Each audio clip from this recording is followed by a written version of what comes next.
जो पानी है ना बर्फ़ के नीचे से ऐसे बह रहा है। छोटे छोटे पत्थर गिरे जा रहे हैं। ये देखिए इतना बड़ा पत्थर ऊपर से आया। उम्र कितनी है आपकी? 70 साल। मतलब ऐसे आसानी से तो आई नहीं होगी गंगा नदी धरती पे।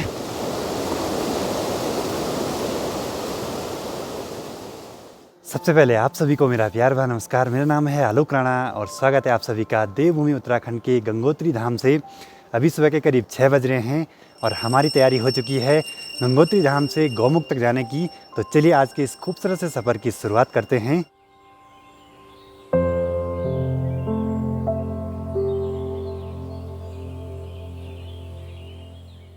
आज के हमारे इस सफ़र के साथी हैं अरविंद नेगी, जो कि यहाँ लोकल गाइड का काम करते हैं। इनके साथ हम ये पूरा सफ़र तय करेंगे। अब यहाँ पे गेट है गंगोत्री नेशनल पार्क का। यहाँ चेक पोस्ट पे परमिट चेक हुआ और यहाँ पे पर पर्सन फीस है 150 रुपये। और यहाँ पे बैग भी चेक हुआ कि बैग में कितना प्लास्टिक है, कितने बिस्किट के पैकेट हैं, कितनी पानी की बोतलें हैं, वो सारी वापस ले आनी है। रास्ते में ये मोटी मोटी पाइपलाइनें हैं, ये पानी जा रहा है गंगोत्री धाम के लिए। और सर्दियों के टाइम पे यहाँ पूरी बर्फबारी रहती है तो उस टाइम ये पाइप पूरे फ्रीज हो जाते हैं। यहाँ आज का ये सफ़र है हमारा लगभग 18 किलोमीटर का और हमको वापसी भी आना है तो 36 किलोमीटर का ट्रैक होने वाला है।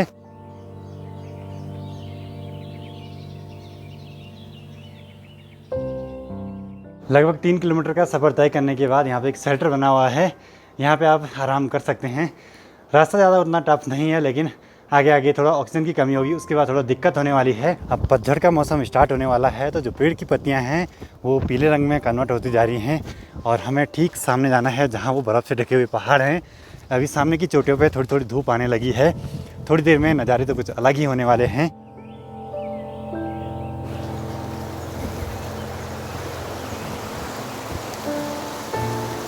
ये पूरा पहाड़ एक ही चट्टान है और चट्टान को काट के यहाँ रास्ता बनाया गया है।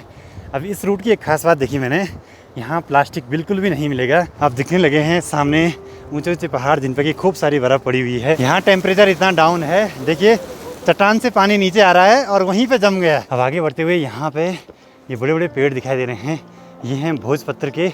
और पुराने ज़माने में ना इन पर ही लिखा जाता था, इनकी छाल को निकाल के। ठीक सामने से देखिए सूरज निकलने वाला है, क्या गजब का भी माहौल है। मंदिर से 1.5 घंटे का सफ़र तय करने के बाद अब जाके धूप मिली है। सुबह के टाइम पे जितना कवर कर सकते हैं कर लेते हैं, क्योंकि धूप तेज़ लगेगी फिर दिक्कत होगी ट्रैक करने में। मेरे ठीक पीछे है भागीरथी नदी और हमको ठीक इसी नदी के उद्गम स्थल तक जाना है, गौमुख ग्लेशियर तक। अब सामने ऐसे नज़ारे हों और ऐसे में यहाँ के लोकल फ्रूट मिल जाएं, इनकी तो बात ही कुछ अलग है। बाकी ये हमने कल खरीदे से सुकी टॉप के आसपास से। अगर आप पैदल नहीं चल सकते हैं तो गंगोत्री से आपको भोजवासा तक घोड़े खच्चर भी मिल जाएंगे, जिनका रेट है 3000 रुपये अप डाउन का।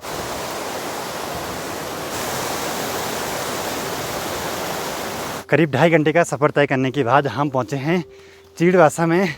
यहाँ पे खाने की सुविधाएं हैं तो ज़रा कुछ खा पी लेते हैं यहाँ पे इसके बाद। और इस जगह पे ना कम से कम 15-20 लोगों के रहने की पूरी व्यवस्थाएं हैं, खाना भी यहाँ पे मिल जाएगा। अब यहाँ पे चाय नाश्ता करने के बाद आगे को बढ़ पड़े हैं। पता ही नहीं चला कि हमने कब 8-9 किलोमीटर का सफर तय कर लिया, वो भी सिर्फ 2.5 घंटे में। अभी तक तो रास्ता सही था, लेकिन इसके बाद थोड़ा सा चढ़ाई आने वाली है। खैर कोई नहीं, चलते हैं आगे की ओर। ठीक सामने पे जो ये चोटी है बर्फ से ढकी हुई, इसका नाम है भृगुपंत और इस पे पूरे साल भर बर्फ रहती है। आजकल भी इतनी ज्यादा है, आने वाले कुछ टाइम में तो और भी बढ़ जाएगी।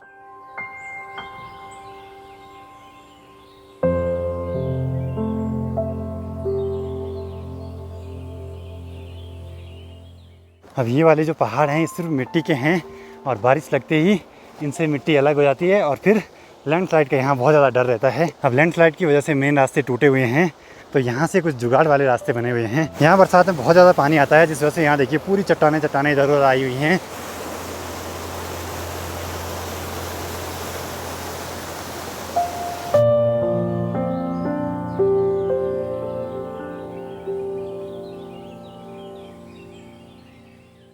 अब किसी किसी जगह पे ऐसा पथरीला खड़ा रास्ता है, क्योंकि यहाँ लैंडस्लाइड हुआ होगा तो ये बाद में बनाए गए हैं रास्ते और ऊपर से पत्थर गिरने का पूरा डर है।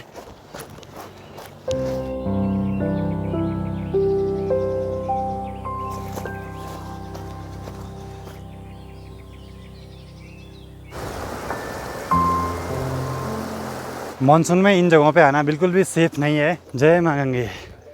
अंकल जी कहाँ से हैं आप? कोलकाता से। अच्छा, अकेले हैं। अकेले? उम्र कितनी है आपकी? 70। 70 साल, चलो बढ़िया है। बहुत बढ़िया, ठीक है अंकल जी, मिलते हैं। शुभ यात्रा आपको। देखिए 70 साल की उम्र में इतना टफ ट्रैक, टफ ही कह सकते हैं, क्योंकि इस उम्र में जाते जाते लोगों की सांस फूलने लग जाती है और ऐसी जगहों पे आना आसान नहीं है। तो गंगोत्री धाम से 4 घंटे का सफ़र तय करने के बाद अभी हम पहुँचे हैं भुजवासा। अरे वाह, यहाँ तो पूरी रहने की व्यवस्थाएँ हैं। ठीक सामने पे ये बाबा जी का आश्रम है बोला, और यहाँ पे GMBN वालों के भी हैं रहने की व्यवस्थाएं। 14 किलोमीटर का सफ़र तय करने के बाद हम भोजवासा में पहुँचे हैं। यहाँ पीछे पे ट्रॉली लगी है नदी को पार करने के लिए, लेकिन हम उस रास्ते नहीं जाएंगे। वहाँ जाना है तो वहाँ के लिए थोड़ा सा रिस्क भी है, फिर वहाँ पे ट्रॉली खींचने वाले भी चाहिए, तो हमको इस रास्ते आगे बढ़ना है। और शायद हम गौमुख के नज़दीक तक ना पहुँच पाएँ, लेकिन दूर से तो दर्शन कर ही लेंगे और सामने के पहाड़ों को नज़दीक से देखने का मौका भी मिल जाएगा। वीडियो में ये जगह बहुत ही सुंदर दिखाई दे रही होगी, लेकिन उससे भी ज़्यादा सुंदर अगर आप जब यहाँ पे आएंगे तब फील कर पाएंगे इस जगह को। अब जैसे जैसे हम आगे को बढ़ रहे हैं, यहाँ पे देखिए पूरी नदी में ना बर्फ़ जमी हुई है। इसका मतलब कि यहाँ जो टेम्परेचर है वो 0 से नीचे ही है। और सोचिए दिन में ये हाल है, सुबह शाम और रात को क्या हालत होंगी यहाँ। अब हमारी किस्मत इतनी अच्छी है कि कुछ दिन पहले यहाँ बर्फ़बारी हुई थी, तो सामने की जो पहाड़ियाँ हैं ना, इन पर खूब सारी बर्फ़ पड़ी हुई है, जबकि मई जून के टाइम पे आपको ऐसे नज़ारे नहीं देखने को मिलेंगे। जो पानी है ना बर्फ़ के नीचे से ऐसे बह रहा है, कितना ठंडा होगा यहाँ फिर। और यहाँ ठीक सामने पे है भागीरथी पीक, भागीरथी 1 और भागीरथी 2, और यहाँ ये वाली पीक है शिवलिंग। और यहाँ आसपास बहुत सारी पीक हैं, लेकिन किसी के नाम हैं किसी के नहीं हैं। और इन पीक के ऊपर चढ़ना आसान नहीं है। लग रहा है कि सामने पे है, लेकिन ऐसे ऐसे जगहों से जाओगे तो बहुत दिन क्या कि बहुत ही एक्सपीरियंस है वहाँ पहुँचने के लिए। फाइनली हम गौमुख ग्लेशियर के पास में पहुँच चुके हैं। यहीं पास में भागीरथी नदी दिखाई देती है।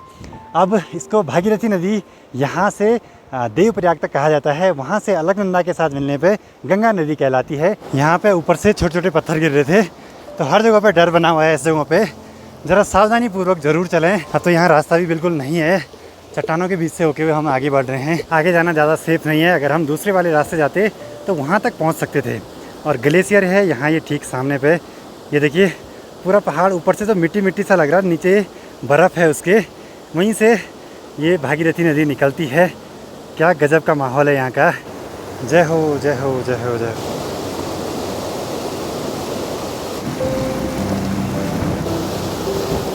ये जगह है 4023 मीटर की हाइट पे, और यहाँ ऑक्सीजन लेवल बहुत ही कम है। अब यहीं गौमुख से तपोवन का ट्रैक भी है, जो कि काफ़ी मुश्किल है, लेकिन वहाँ जाके अलग ही टाइप के नज़ारे दिखते हैं। मैंने तो ये ट्रैक 105 घंटे में कंप्लीट करा, लेकिन अगर आप चल नहीं पाते ज़्यादा तो आप 2-3 दिनों का प्लान बना सकते हैं यहाँ के लिए। अब यहाँ से हमको वापसी उन पहाड़ों की ओर चलना है। यहाँ तो कुछ भी चीज़ नहीं दिखाई दे रही है, बिल्कुल वीरान सी जगह है। जो लोग 70 साल की उम्र में यहाँ आ रखे हैं उनके लिए तो सैल्यूट है, क्योंकि उस उम्र में इतनी हाई एल्टीट्यूड पे आना आसान नहीं है।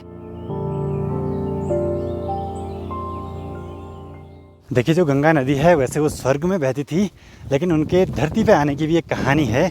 सूर्यवंश में महाराजा सगर हुए थे, उनके थे 60,000 पुत्र। महाराजा सगर ने अश्वमेध यज्ञ करना चाहा, तो एक उसमें घोड़ा विचरण के लिए छोड़ा जाता है, और जिस राज्य से होकर वो घोड़ा गुजरेगा उस राज्य के राजा को या तो उनके अंडर में आना पड़ता है या फिर उनसे युद्ध करना पड़ता है। घोड़ा पहुँच गया कपिल मुनि के आश्रम में, और वहाँ उसको बंदी बना लिया गया। अब महाराजा सगर के 60,000 पुत्र जैसे ही घोड़े की खोज में निकले तो उनको कपिल मुनि के आश्रम में वो घोड़ा बंधा हुआ मिला, तो उन्होंने कपिल मुनि को भला बुरा कह दिया। अब कपिल मुनि को गुस्सा आया तो उन्होंने उनको अपनी क्रोध की अग्नि से भस्म कर दिया। अब कहानी यहाँ से स्टार्ट होती है। अब उन 60,000 पुत्रों को मोक्ष प्राप्त कराने के लिए महाराजा सगर ने गंगा माता को स्वर्ग से धरती पर आने की तपस्या करी, लेकिन वो उस तपस्या में सफल नहीं हुए। उनके आने वाली पीढ़ी में महाराजा भागीरथ हुए, तो उनके घोर तप की वजह से गंगा नदी को स्वर्ग से धरती पर आना पड़ा। यही एक छोटी सी कहानी है, डिटेल में कहानी बहुत लंबी है, मतलब ऐसे आसानी से तो आई नहीं होगी गंगा नदी धरती पे। भागीरथ जी गंगा नदी को धरती पर ले आए, तो इसीलिए इस नदी का नाम भागीरथी पड़ा। अब ये देवभूमि है, तो यहाँ हर जगह की अपनी अपनी मान्यताएं हैं, अपनी अपनी कहानियाँ हैं।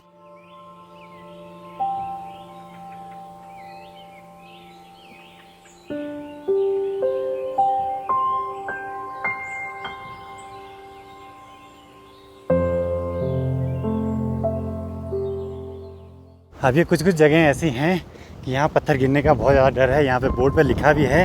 अब यहाँ ऊपर जंगली जानवर हैं, उनके पैरों से ये पत्थर नीचे को गिर रहे हैं। छोटे छोटे पत्थर गिरे जा रहे हैं। कुछ हवा से, कुछ जंगली जानवरों के पैरों से। देखिए ट्रैक पूरा करना तो आसान है, लेकिन रास्ता सेफ नहीं है। बहुत जगहों पे ऊपर से लैंडस्लाइड का डर है, पत्थर गिरने का डर है। तो जब भी आएँ थोड़ा सावधानी से चलें। जब पहाड़ों में बादल फटते हैं ना, तो कुछ ऐसा मंजर हो जाता है। सामने देखिए इतने बड़ी बड़ी चट्टानें उस मलबे के साथ आगे को बढ़ती हैं, और जब उनके रास्ते में आता है ना, सब कुछ तहस नहस हो जाता है।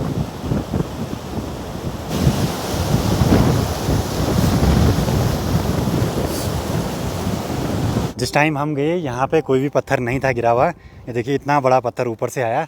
यहाँ ऊपर इतनी ऊंची सी चट्टान है, तो यहाँ से जल्दी से निकलना ही सही रहेगा। सेफ नहीं है यहाँ। सुबह के टाइम पे हम पूरब दिशा की ओर चल रहे थे, जिस वजह से धूप की किरणें ना सीधे कैमरे के लेंस पे आ रही थी। अभी देखिए नज़ारे कुछ ऐसे हैं इन पहाड़ों के। अभी कोई फूल नहीं है, बल्कि कटीली झाड़ियाँ हैं, और जिनके पत्ते के आजकल बिल्कुल रंग बिरंगे से हो गए हैं। नमस्ते आंटी, कहाँ से हैं आप? मध्य प्रदेश से। पैदल? अच्छा, हर साल आती है हम तो। अच्छा हर साल आते हैं, चलो बढ़िया है। देखिए ऐसे भी लोग हैं इतनी उम्र में ऐसी जगहों पे आना पैदल, वो भी। जितने भी लोग रास्ते में हमको मिल रहे हैं वो पूछ रहे हैं कि भाई आज ही ऊपर गए और आज ही वापसी।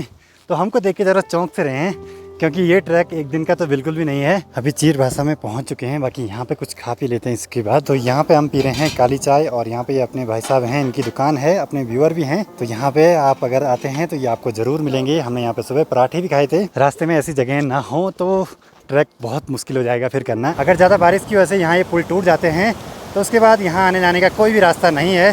फिर रुकना पड़ेगा, जब ये पुल बनेंगे उसके बाद ही आगे जा पाएंगे। इतनी हाइट वाली जगहों पे इतना लोड अपने पीठ पे ले जाना, सर पे ले जाना बहुत ही मुश्किल काम है। अब इस वाले ट्रैक पे आपको एक छोटा सा पौधा दिखाई देगा, ये देखिए, ये है गंगा तुलसी।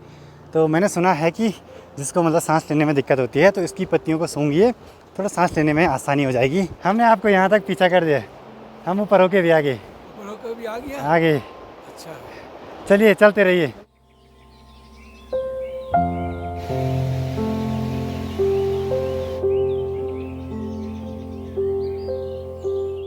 तो ये जो चेक पोस्ट है, यहाँ पे आपकी पर्ची चेक होती है, और आपका जो बैग है वो भी चेक होता है कि आप प्लास्टिक ले आए या नहीं वापसी। वैसे गौमुख का जो ट्रैक है वो 18 किलोमीटर का है, लेकिन हम गौमुख से लगभग 500 मीटर पहले ही रुक गए थे। हमारा आने जाने का हुआ लगभग 35 किलोमीटर के आसपास।